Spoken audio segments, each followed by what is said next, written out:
Sejarah punya caranya tersendiri untuk bercerita.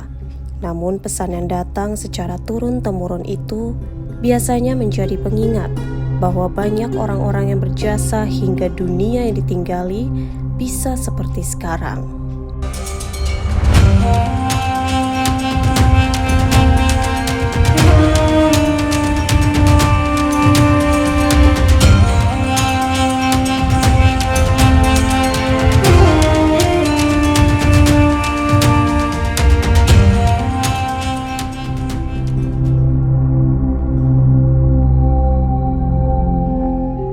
Proses persebaran Islam di Kalimantan berlangsung secara efektif mulai sekitar abad 15 hingga 16 Masehi. Perkembangan Islam di Kalimantan ini turut berdampak pada munculnya kerajaan-kerajaan Islam di Kalimantan.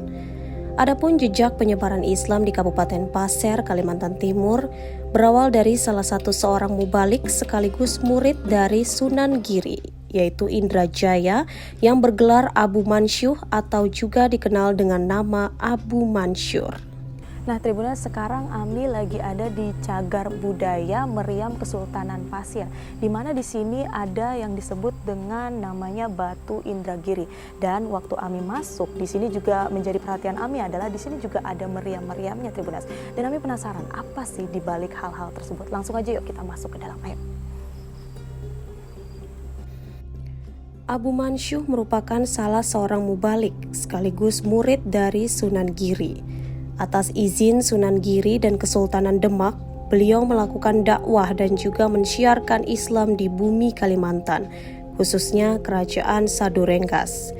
Dalam perjalanannya, Abu Mansyuh menikah dengan Putri Petong, penguasa Kerajaan Sadurenggas ketika itu. Dari hasil pernikahan tersebut, Putri Petong dan Abu Mansyuh memperoleh keturunan 3 orang putra dan seorang putri. Antara lain ada Aji Mas Raden Bosi Indra, Aji Putri Mitir, Aji Mas Arum Indra, dan Aji Mas Pati Indra. Siapa sosok dari Abu Mansyur itu siapa sih? Kalau Abu, ya saya anukan dulu kan, bukan Abu Mansur sebetulnya, Abu Mansuh. Mansyuh. Okay. Mansuh. Nah, itu salah seorang murid dari Sunan Giri. Karena Sunan Giri itu menyebarkan agama Islam dari Pulau Jawa sampai Kalimantan, sampai ke NTB dan seluruhnya, dan termasuk di Pasir. Nah, waktu itu di Pasir telah berdiri kerajaan yang dipimpin oleh Putri Petong.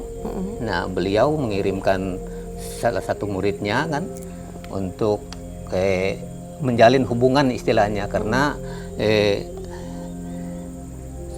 Sunan Giri ini kan sebagai dai juga sebagai pemimpin kan di sana, jadi sebagai raja. Nah, untuk menjalin kerjasama yang baik dan selanjutnya untuk mengembangkan agama Islam ini, dia kirim.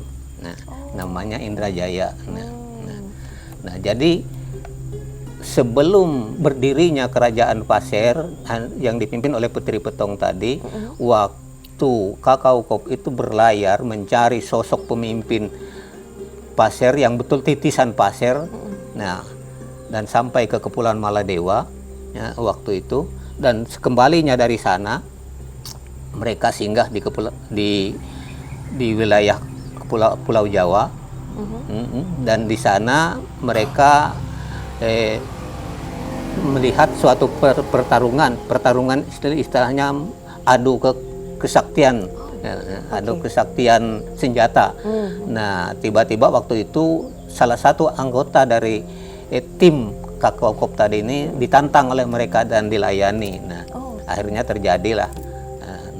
Dan alhamdulillah waktu itu tim dari Kakao Kop tadi yang bernama Patang Anak Dagot itu mendapat kemenangan kan. Nah, lalu ditantang lagi kan, mereka mau mendatangkan suatu seorang panglimanya, tapi oleh masyarakat di situ, para tokoh-tokoh masyarakat sudah dilarang, jangan sampai terjadi kan, itu jangan dilayani supaya Kakao Kop dan teman-temannya melanjutkan kembali ke Pasir.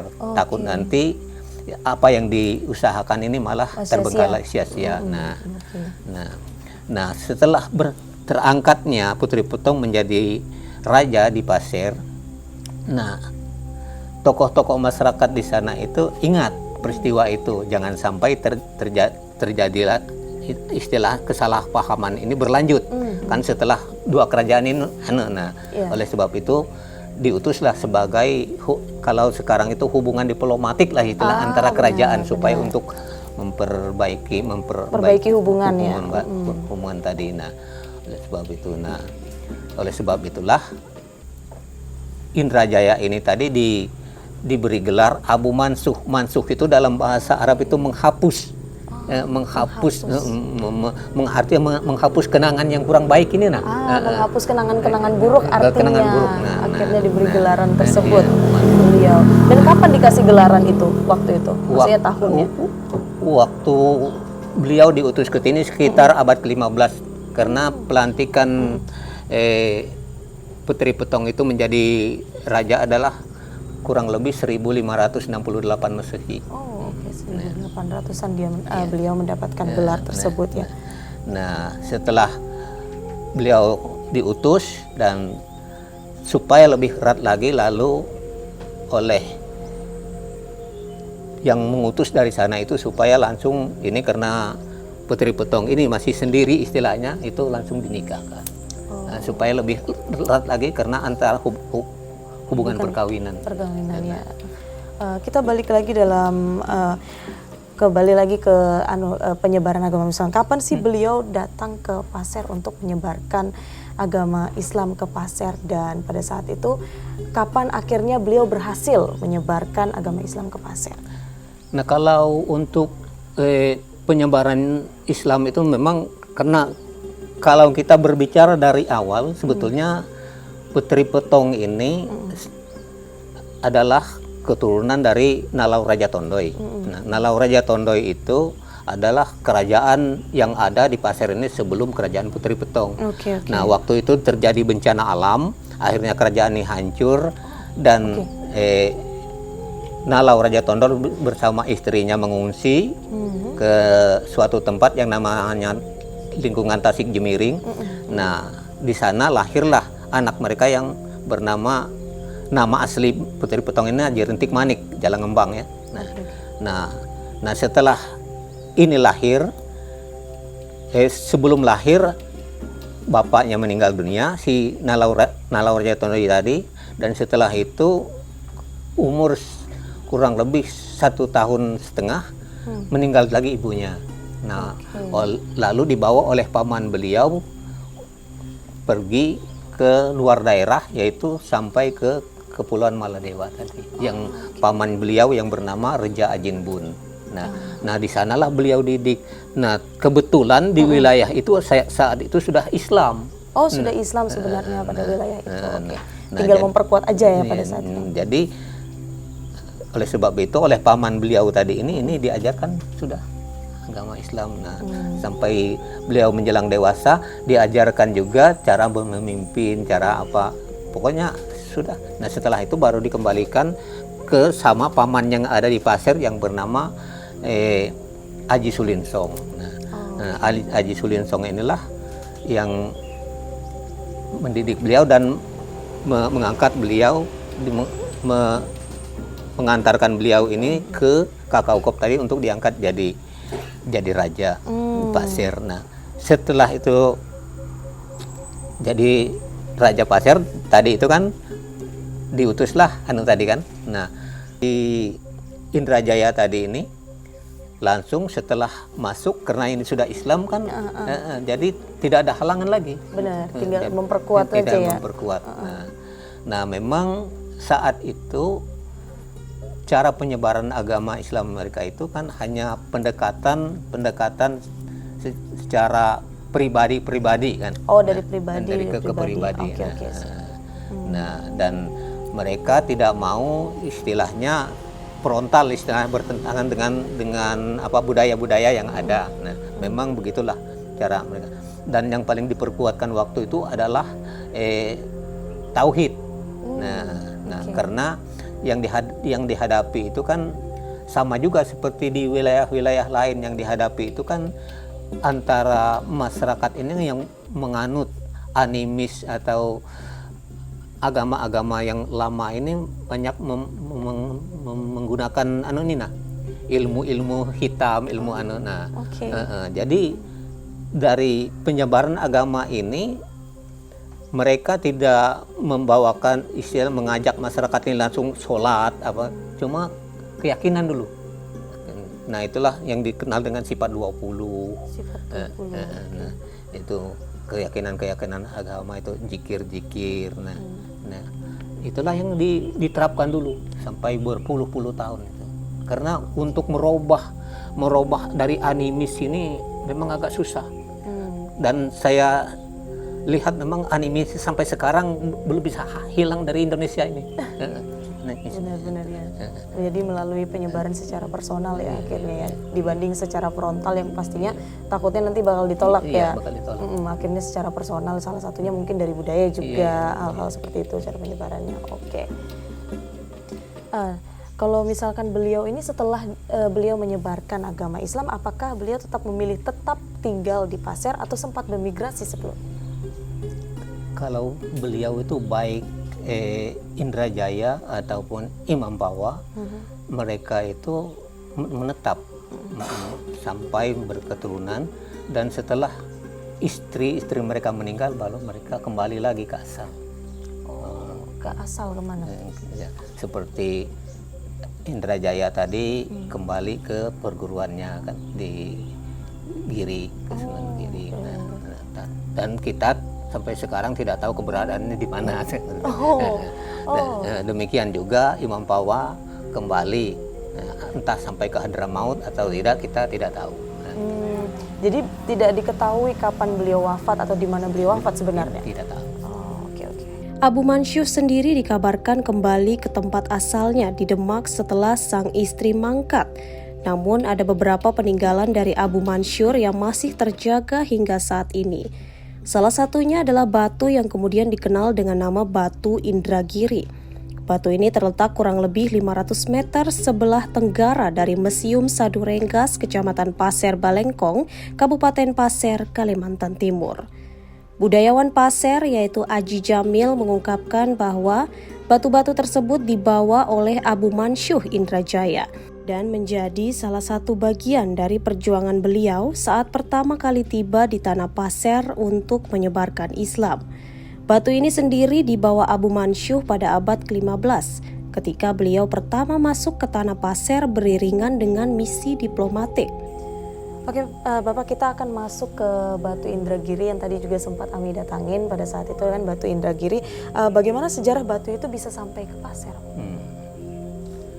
Memang dalam budaya dari penyebaran Islam ini, saya lihat karena Sunan Ampel itu waktu mengutus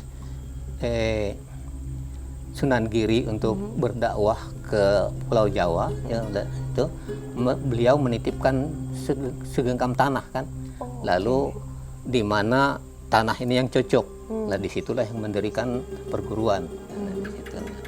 Nah demikian juga Sunan Giri ini, kalau muridnya itu melaksanakan tugas ini diberi suatu tanah atau batu. Nah di mana nanti itu batu tersebut yang cocok atau nah disitulah diletakkan, dan disitu nanti akan muncul suatu kerjaan atau kesultanan. Nah, oleh sebab itu dan juga Indragiri ini, Batu Indragiri ini adalah bahwa pasir ini, ras pasir ini ada kecocokannya dengan ras Melayu. Nah, karena Indragiri itu adalah ras Melayu. Bahwa antara pasir dengan Melayu itu memang pasir ini dari ras Melayu.